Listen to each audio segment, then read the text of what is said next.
Anong gusto mo ulam natin? Pork chop. Pork chop? Okay. So, Claudine, anong gusto mo ulam? Pork chop. Okay. Erin, pork chop ang ulam ha. Pinalulutuin ko ha. Ha? Okay.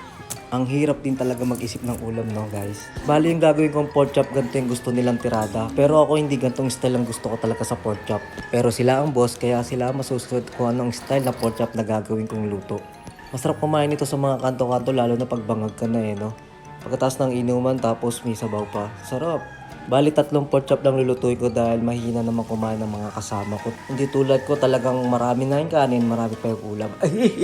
Simple lang pagluluto nitong pork chop na to, syempre lutong bahay lang. At syempre hindi mawawala yung partner niyang fried rice. Alright, ang ingay ng manok. So tuwing magdadab na lang ako, lagi na lang sumasabay itong mga manok ko to. Parang gusto tuloy, tinola na lang ulamin namin ngayon.